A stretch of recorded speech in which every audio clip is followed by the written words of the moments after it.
यह सवाल कर्नाटक की सरकार, आयोजकों, आरसीबी के तमाम खिलाड़ियों और हर उस शख्स से है जिसने इस हादसे को अनदेखा करके जश्न मनाने को तरजीह दिया। यह सवाल आज उस समाज से भी है जो फैंस के जुनून को भुनाता है लेकिन उसकी जान की कीमत को भूल जाता है।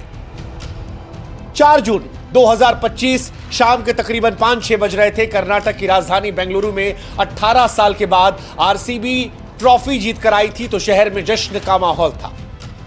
चिन्नास्वामी स्टेडियम के बाहर लाखों फैंस अपने सितारे विराट कोहली और उनकी टीम की झलक देखने के लिए पागल थे। बेंगलुरु की गलियां, सड़कें और स्टेडियम का परिसर लोगों से अटा पड़ा था। लेकिन फिर जो कुछ हुआ वो इंसानियत के लिए दागदार हो गया, मानवता के लिए शर्मसार हो गया, क्योंकि जश्न के बीच भीड़ बेकाबू, भगदड़ मच गई, लोग एक दूसरे पर गिरने लगे, सांसें रुकने लगी, चीखें तेज हो गई और फिर चिन्नास्वामी स्टेडियम की दीवार ने उस दिन 2 दुनिया को बांट दी, 2 हिंदुस्तान को दिखा दिया। दीवार के एक तरफ मातम पसरा था, लोग तड़प रहे थे, सांसें टूट रही थी, जिंदगियां खत्म थी, लेकिन दूसरी तरफ जो कुछ था वो हैरान करने वाला था। वो सवाल पूछने वाला था कि अगर खिलाड़ियों के परिवार का कोई उस बाहर भीड़ में मर गया होता तो क्या ये खिलाड़ी, ये आयोजक, ये राजनेता ऐसे ही जश्न मनाते, ऐसे ही 18 साल बाद जीत की कहानियों को सुनाते? एक तरफ अस्पताल में घायलों और मृतकों की कतारें थी, दूसरी तरफ तालियों की गड़गड़ाहट और ट्रॉफी की चमक थी। सवाल यह है कि क्या आयोजकों को इस हादसे की खबर नहीं थी? क्या खिलाड़ियों को यह पता नहीं था कि बाहर लोग मर रहे थे?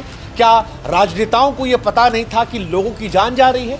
और अगर पता था तो फिर जश्न क्यों नहीं रुका?